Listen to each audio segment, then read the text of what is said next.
Assalamualaikum warahmatullahi wabarakatuh.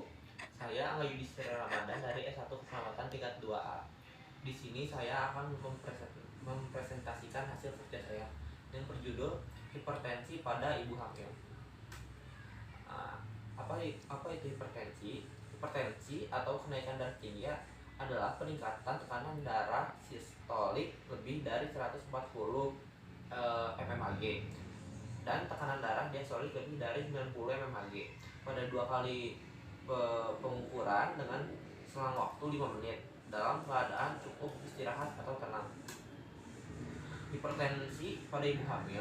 Hipertensi adalah masalah medis yang umum ditemukan selama kehamilan.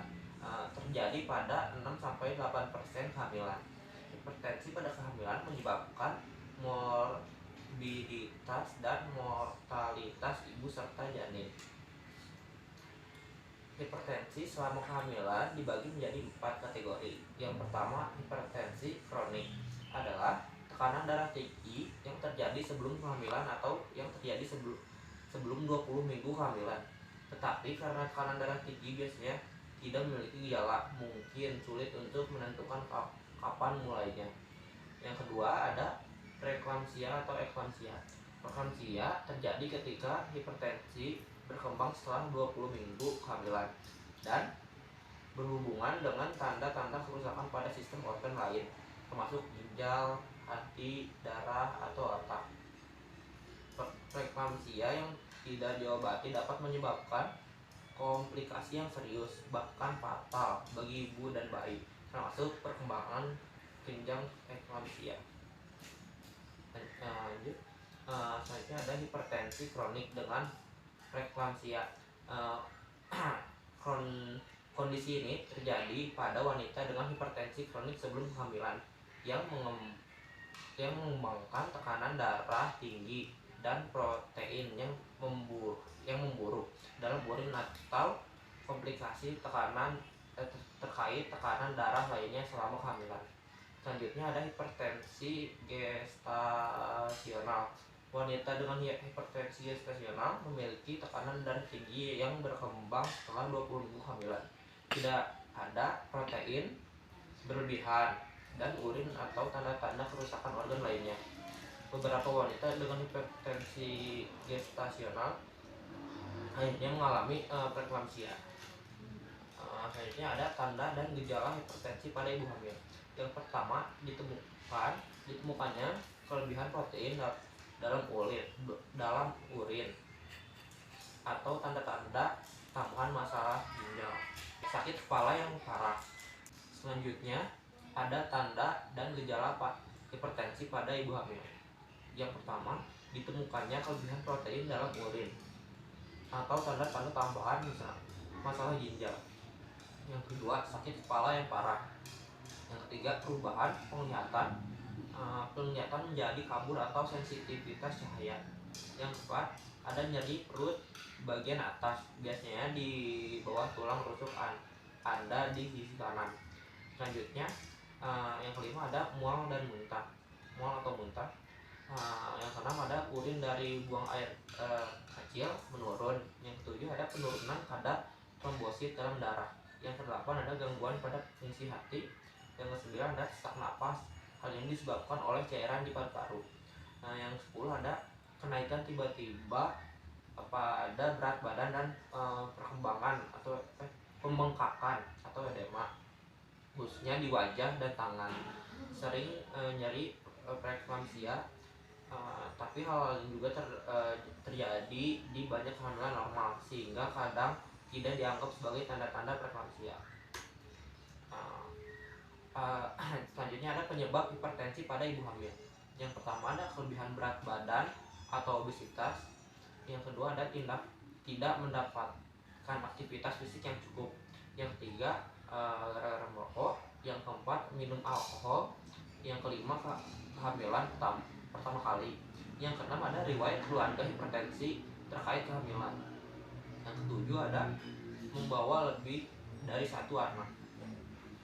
Yang ke-8 ada usia lebih dari 35 tahun. Yang ke-9 ada teknologi alat bantu reproduksi seperti ventilasi in vitro atau IVF. Yang ke-10 ada penderita diabetes atau penyakit autoimun tertentu. Selanjutnya ada komplikasi hipertensi dalam kehamilan. Yang pertama edema cerebri hingga kejang. Yang kedua perdarahan cerebral hingga koma lama. Yang ketiga ada sindrom HELLP hingga DIC. Yang keempat ada abruptio placenta hingga shock hemoragi. Yang kelima ada edema pulmonum hingga gagal napas. Yang keenam ada oliguria anuria kegagalan ginjal akut. Yang ketujuh ada edema kapsula glisoni. Terus ruptur hepar, pendarahan intraabdominal. Yang kedelapan ketidakseimbangan elektrolit. Yang kesembilan edema sampai pendarahan retina. Yang ke-10 ada gangguan penglihatan sampai kebutaan. Bahaya hipertensi pada ibu hamil. Yang pertama ada aliran darah menurun ke plasenta. Jika plasenta tidak mendapatkan cukup darah, ibu hamil mungkin menerima lebih sedikit oksigen dan lebih sedikit nutrisi. Selanjutnya ada solusio plasenta. Preeklamsia meningkatkan resiko kondisi ini di mana plasenta terpisah dari dinding dalam rahim Anda sebelum melahirkan. Selanjutnya ada batasan pertumbuhan intrauterin. Hipertensi dapat menyebabkan pertumbuhan bayi ibu hamil melambat atau menurun. Selanjutnya cedera pada organ ibu hamil yang lainnya. Hipertensi yang tidak terkontrol dapat menyebabkan cedera pada otak, jantung, paru-paru, ginjal, hati, dan organ utama lainnya. Selanjutnya ada kelainan prematur. Terkadang persalinan dini diperlukan untuk mencegah komplikasi yang berpotensi mengancam nyawa saat ibu hamil mengalami tekanan darah tinggi selama kehamilan. Selanjutnya penyakit kardiovaskular di masa depan. Preeklamsia dapat meningkatkan risiko penyakit jantung dan pembuluh darah di masa depan. Selanjutnya ada faktor risiko hipertensi pada ibu hamil. Yang pertama ada gaya hidup. Pilihan gaya hidup yang tidak sehat dapat menyebabkan tekanan darah tinggi selama kehamilan. Kelebihan berat badan atau obesitas atau tidak tepat aktif adalah faktor risiko utama tekanan darah tinggi. Selanjutnya ada jenis kehamilan. Wanita yang mengalami kehamilan pertama lebih cenderung mengalami tekanan darah tinggi. Utamanya kemungkinan kondisi ini lebih rendah pada kehamilan berikutnya. Selanjutnya ada usia. Usia juga bisa menjadi faktor penyebab hipertensi pada ibu hamil dan meningkatkannya risiko wanita hamil di atas usia 35 tahun, risiko lebih tinggi.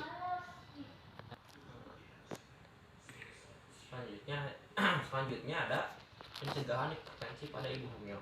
Faktor risiko umum tekanan darah tinggi seperti obesitas bisa diminimalkan melalui pola makan dan olahraga. Hindari merokok dan minum alkohol. Keduanya diketahui dapat meningkatkan tekanan darah dan menyebabkan komplikasi lain selama kehamilan. Selanjutnya ada asupan perawatan secara teoritis. Yang pertama ada pengkajian, yaitu biasanya identitas umum ibu, terus lalu data riwayat kesehatan, seperti riwayat kesehatan sekarang, riwayat kesehatan dulu, dan riwayat kesehatan keluarga. Selanjutnya ada pemeriksaan fisik. Selanjutnya ada diagnosa perawatannya. Yang pertama biasanya nyeri berhubungan dengan ada agen cedera biologis. Yang kedua ada tidak efektifan porsi jaringan perifer berhubungan dengan kurang suplai oksigen ke jaringan. Selanjutnya ada pola nafas tidak efektif berhubungan dengan hipoventilasi. Lalu ada rencana perawatannya. Yang pertama, diagnosa perawatannya dan nyeri akut berhubungan dengan agen injury biologis, kimia, fisik, psikologis, atau dan kerusakan jaringan. Lalu ada knock-nya. Biasanya terdapat pain level, pain control, dan conform level. Setelah dilakukan tindakan perawatan selama 1 kali 24 jam, pasien tidak mengalami nyeri dengan kriteria hasil mampu mengontrol nyeri, tahu penyebab nyeri, mampu menggunakan teknik non farmakologi untuk mengurangi nyeri, mencari bantuan. Lalu ada nicknya.